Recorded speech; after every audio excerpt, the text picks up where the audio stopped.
Hello दोस्तों, कैसे आप सब? केम छो आप सभी का स्वागत करती हूँ मैं Sanam Patel. Praise the lord. चलिए शुरू करते हैं हमारी आत्मिक जर्नी सकारात्मक बातों के साथ। आज हम बात करेंगे डेबोरा के बारे में, डेबोरा के जीवन के बारे में। डेबोरा का जो नाम है ना, उसका अर्थ है मधुमक्खी का मध, हनी जो होता है ना, वो उसका अर्थ होता है। डेबोरा जज थी, और डेबोरा जो है वो एक असाधारण स्त्री थी। वो प्रॉफिट नबी कहा जाता है उन्हें, और इज़राइल की एकमात्र महिला न्यायाधीश थी। जो याबीन राजा था जो कनानी का, उसके 20 वर्ष के उत्पीड़न से लोगों को मुक्ति दिलाई थी। वो लापीदोत की पत्नी थी। देबोरा के खजूर के वृक्ष के नीचे बैठकर लोगों के विवादों को निपटाया करती थी। देबोरा ने सेनापति बराक को परमेश्वर की आज्ञा से युद्ध के लिए प्रेरित किया, और उसकी बुद्धिमत्ता पूर्ण राजनीति से इज़राइल को कहते हैं ना मुक्ति मिली थी। नेतृत्व एवं न्याय, ये डेबोरा का जीवन का कहते हैं ना एक अहम हिस्सा रहा, एक मुख्य कारण रहा है। डेबोरा एक सम्मानित और अच्छी न्यायाधीश थी जो परमेश्वर के वचन को सुनती थी और लोगों को न्याय संगत सलाह देती थी। अपने मन मुताबिक तोड़ मरोड़ के नहीं, परमेश्वर के मुताबिक, परमेश्वर के वचन के अनुसार लोगों से वो बात करती थी। हम वचन देखते हैं, न्यायों का अध्याय 4 का वचन 4 और 5।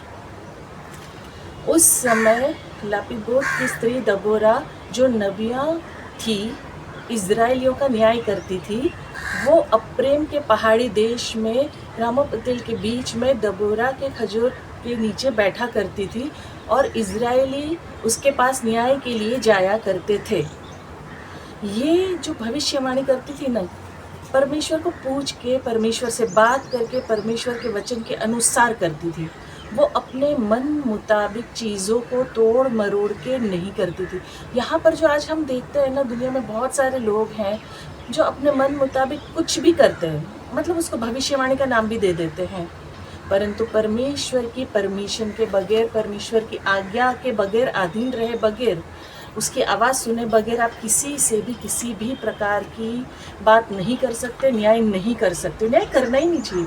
1 कुरिन्थियन अध्याय 12 का एक कहता है, हे भाइयों, मैं नहीं चाहता कि तुम आत्मिक वरदानों के विषय में अज्ञात रहो। यहाँ पर हम देखते हैं, समझते हैं कि जो आत्मिक वरदान है ना, वो देबोरा जानती थी, जो आज के दौर में लोग नहीं जानते। परमेश्वर ने हम में से हर एक को, चाहे मैं हूँ, आप हो, दुनिया का कोई भी हो, सबको वरदान दिया हुआ है। सबके पास कहते हैं स्पेशल अपनी अपनी जगह, पोजीशन है। कई बार क्या होता है ना, हम दूसरे का वरदान देखकर उसका पाना चाहते हैं कि ये जैसा कर रहा है या कर रही है, ये जो पावर है, जो इसके पास क्वालिटी है, वो मुझे चाहिए। तो ये जो हमारा वरदान है ना, हम खो देते हैं। हमारी जो आत्मिक गिफ्ट है, हमारे को जो परमेश्वर की ओर से मिला हुआ है, उसे इस्तेमाल करना है। जैसे सपोज़ मैं अपनी बात करूँ, मुझे अगर प्रभु ने बोलने के एक आशीष दिए कि मैं अच्छे से हिंदी बात कर सकती हूँ, मैं अच्छे से एक्सप्लेन कर पाती हूँ, तो परमेश्वर की दया कृपा से ये वचनों को मैं आप सबके सम्मुख रखती हूँ। ये परमेश्वर की ओर से मिला हुआ मुझे गिफ्ट है, ये आत्मिक गिफ्ट है। तो वैसे ही हर किसी को अलग अलग प्रकार की गिफ्ट मिली हुई है।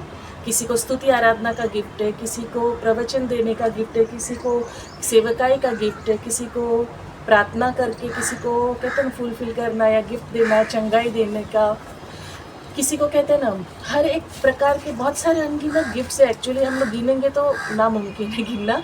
परमेश्वर ने सबके लिए रखे हैं। परमेश्वर जो हमें गिफ्ट देता है ना, उसका इस्तेमाल करना है। जैसे हम यहाँ पर देखते हैं, देबोरा ने किया, उसने अपनी जो वरदान उसको मिला था परमेश्वर की ओर से, जो लीडरशिप का, जो न्याय करने का, वो उस चीज़ को भविष्यवाणी करके सारी बातें बताती थी, उनकी प्रॉब्लम्स को सॉल्व करती थी, प्रार्थना रख के फिर आगे वो काम करती थी। देबोरा एक लीडर थी। एक अगवा वो होता है जो दूसरों को परमेश्वर के बारे में बताता है, उसकी सुनता है। मतलब परमेश्वर अगर हमें कोई गिफ्ट देता है तो उसका इस्तेमाल सही तरीके से होना चाहिए, क्योंकि परमेश्वर हमसे यही चाहता है कि जो उसने हमें दिया है, हम उसका सही उपयोग करें, सही तरीके से उसका इस्तेमाल करें। जैसे 1 तीमुथियुस अध्याय 2 का वचन 1 और 2 कहता है, अब मैं सबसे पहले ये उपदेश देता हूँ कि विनती और प्रार्थना और निवेदन और धन्यवाद सब मनुष्य के लिए की जाए। राजाओं और सब ऊंचे पद वालों के निमित्त, इसलिए क्योंकि वो विश्राम और चैन के साथ सारी भक्ति और गंभीरता से जीवन बिताए। परमेश्वर जो है ना, यहाँ पर जो कह रहा है ना, प्रेरित पौलुस जो कहता है कि प्रार्थना करे, अधिकार से प्रार्थना करना है और हर एक बात के लिए प्रार्थना करना। अभी जो डेबोरा है वो पेड़ के नीचे बैठती थी और पेड़ के नीचे बैठ के वो सारी बातों को ध्यान से सुनती थी, सारे विवादों को सुनती थी खजूर के पेड़ के नीचे बैठ के, और प्रॉपर उनका परमेश्वर की आज्ञा के अनुसार बात करके बुद्धिमत्ता से नेतृत्व करती थी, सही न्याय करती थी। वो लीडर थी क्योंकि परमेश्वर ने उसको पोजीशन दिया था, वो गिफ्ट दिया था। वो लोगों की सुनकर परमेश्वर की भय में चलाना, कहते हैं एक रास्ता दिखाना जानती थी, परमेश्वर का भय बताती थी कि परमेश्वर के अंदर, परमेश्वर के अधीन और आज्ञाकारिता में कैसे रहना चाहिए। जो सैन्य और आत्मिक शक्ति है ना, उसने क्या किया, बराक को, जो कनानी सेनापति सिसरा से लड़ने के लिए प्रोत्साहित किया। बराक के अनिष्टता के कारण उसने युद्ध क्षेत्र में भी वो साथ में गई थी, जो उसके साहस का प्रतीक है। मतलब वो डेयरिंग भी थी उसमें, वो पावर परमेश्वर ने उसको दिया था क्योंकि वो लीडर थी। क्योंकि आप देखिए लीडरशिप करते हो तो बहुत क्वालिटी होती है उसमें, और युद्ध में विजय पाया उसके नेतृत्व ने। इजराइल ने कनानियों को हराया, जिससे 40 वर्ष तक भूमि में शांति रही। उफ, आप सोचिए कि जब परमेश्वर हमें कुछ देता है ना, प्रभु जब हमें कोई चीज़ से नवाजता है, जो गिफ्ट हमें प्रभु देता है, और अगर हम उसका प्रॉपर उपयोग करते हैं, सही तरीके से इस्तेमाल करते हैं, तो प्रभु उसमें हमें ऊंचा उठाता है, कैसे आशीषित करता है, ये हमें समझने की ज़रूरत है। क्योंकि डेबोरा ने जो काम किया वो उत्साहित करने वाला काम किया, परमेश्वर को खुश करने वाला काम किया। न्यायों का अध्याय 4 का वचन हम 6 से 15 देखते हैं। उसने अबीनोम और उसके पुत्र बराक के देश को नप्ताली में से बुलाकर कहा, क्या इज़राइल के परमेश्वर यहोवा ने ये आज्ञा नहीं दी कि तू जाकर नाबोर पहाड़ पर चढ़ और रतालियों और जबलूनियों मेष के 10 में से 10,000 पुरुष को संग ले जा। तब मैं याबीन के सेनापति सिसरा के रथों और भीड़ सब किशोन नदी तक तेरी ओर खींच ले आऊँगा और उसको तेरे हाथ में कर दूँगा। बराक ने उससे कहा, यदि तू मेरे संग चलेगी तो मैं जाऊँगा, नहीं तो ना जाऊँगा। उसने कहा, निसंदेह मैं तेरे संग चलूँगी, तो भी यात्रा से तेरी बड़ाई ना होगी, क्योंकि यहोवा सिसरा को एक स्त्री के अधीन कर देगा। तब डेबोरा उठ के बराक के संग देश को गई, और बराक ने जबलून और नप्ताली के लोगों को के देश में बुला लिया, और उसके पीछे 10,000 पुरुष चढ़ गए, और तबोरा उसके संग चढ़ गई। यहबे नाम के किले में केनियों में से, जो मूसा के साले होबाक के वंश के थे, अपने को अलग करके केदेश के पास के सानिम के बांज वृक्ष तक जाकर अपना डेरा वहीं पर डाला था। तब सिसरा को ये समाचार मिला कि अबीनोम का पुत्र बराक ताबोर पहाड़ पर चढ़ गया है। तब सिसरा ने अपने सब रथ, जो लोहे के 900 रथ थे, और अपने संग की सारी सेना को अन्य जातियों के हरोशेत के किशोन नदी पर बुलवाया। तब दबोरा ने बराक से कहा, उठ, क्योंकि आज वो दिन है जिसमें यहोवा सिसरा को तेरे हाथ में कर देगा। क्या यहोवा तेरे आगे नहीं निकला है? इस पर बराक और उसके पीछे पीछे 10,000 पुरुष ताबोर पहाड़ से उतर पड़े।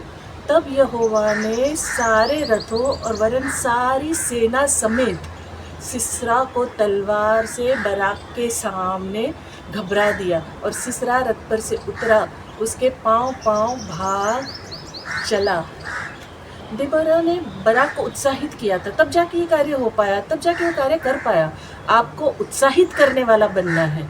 जो खुद उत्साह करने वाला बनना होता है ना, अगर हमारे अंदर वो करेज है, हमारे अंदर वो उत्साह है, और प्रभु ने जो हमें गिफ्ट दी है, जो आत्मिक तोहफा हमें दिया, अगर उसको हम कहते हैं शार्प करेंगे, निखारेंगे, पनपने देंगे, उसके अनुसार अगर हम कार्य करेंगे, अधीन रह के काम करेंगे, तो आप सामने वाले को उत्साहित कर सकते हो। सबसे पहले तो खुद को उत्साह से भरना होगा ना।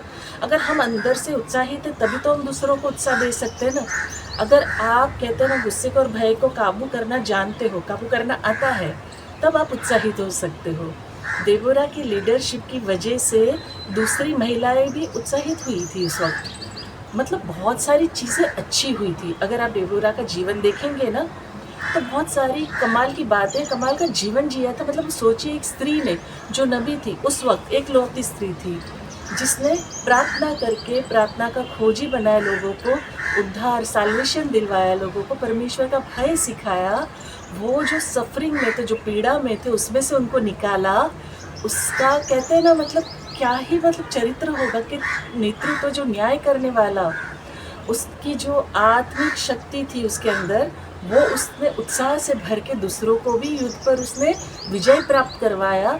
और प्रशंसा, और इज़राइल में कहते हैं ना, बहुत उसको एक माँ माना जाता है, इज़राइल की माता माना जाता है। उसको माँ का एक दर्जा दिया जाता है, जाना जाता है, आज भी जाना जाता है, क्योंकि उसने अपने राष्ट्र के रक्षा के लिए एक माँ की तरह चिंता की और कार्य किया। और यही चीज़ देबोरा का जो गीत है ना, न्यायों के अध्याय 5 में विजय गीत शामिल है उसका, पढ़िएगा न्यायों अध्याय 5, जो सबसे प्राचीन है, हिब्रू कविताओं में से एक है। उसकी स्तुति करता है। आत्मविश्वास और विश्वास देबोरा की ताकत थी। उसमें ईश्वर में अटूट आस्था थी, जिसने उसे, कहते हैं ना, एक पुरुष प्रधान समाज में प्रभावशाली नेता बनने में सक्षम बनाया। सोचिए, जो आज की स्थिति में भी कहते हैं ना, दुनिया बहुत आगे बढ़ गई है, बहुत वास्ट है, स्त्रियां बराबर कदम से कदम बढ़ा रही है, सब लोग बहुत बड़ी बड़ी बातें करते हैं। लेकिन आप सोचिए, हज़ारों साल पहले जो पुरुष प्रधान स्थान में ये दुनिया जो थी, जो समाज था, उसमें देबोरा, एक लौती स्त्री, अपने अटूट विश्वास में, परमेश्वर पे भरोसा रख के, प्रार्थना वाला जीवन जी के, प्रभु में उसे, कहते हैं, ऊंचा उठाया गया। वो प्रभावशाली नेता उस पुरुष प्रधान समाज में बनी। उसका जीवन हमें सिखाता है, समझाता है कि परमेश्वर किसी भी परिस्थिति में, चाहे वो स्त्री हो, पुरुष हो, किसी को भी अपने उद्देश्य के लिए उपयोग कर सकता है। परमेश्वर कभी भी ये नहीं देखता है कि आप स्त्री हैं, आप कमज़ोर है तो आपका उपयोग नहीं होगा, आप पुरुष है तो आप बहुत स्ट्रांग है तो आपका उपयोग ज़्यादा होगा। ऐसा कुछ नहीं है। प्रभु जिसे चुनता है, प्रभु जिसे अनुग्रह देता है, प्रभु जिसे, कहते हैं, वरदान देता है, उसका इस्तेमाल प्रभु करता है। बस शर्त है कि आप तैयार हो, आप आज्ञाकारिता में चलते हो, आप कितना ओबीडियंस में रहते हो। ये हमें देखना है कि हम उस चुनाव को कितना चुनते हैं और कितना मान सम्मान देते हैं। तो देबोरा के जीवन से हमें बहुत कुछ सीखना मिलता है। परमेश्वर पर भरोसा, हर एक स्थिति में परमेश्वर पर भरोसा, परमेश्वर का जो उद्देश्य है उसे पूरा करना, अपनी आत्मिक गिफ्ट का इस्तेमाल करना, उसे शार्प करना और उत्साहित जीवन जीना, ताकि हम दूसरों को भी उत्साहित कर सकें। और आखिर में, जैसे मैं अंत में कहती हूँ, मैं दिल से चाहती हूँ कि आप खुश रहें, अपनों को खुश रखें और हमेशा मुस्कुराते रहें। शालोम, शांति और सलाम आपके नाम।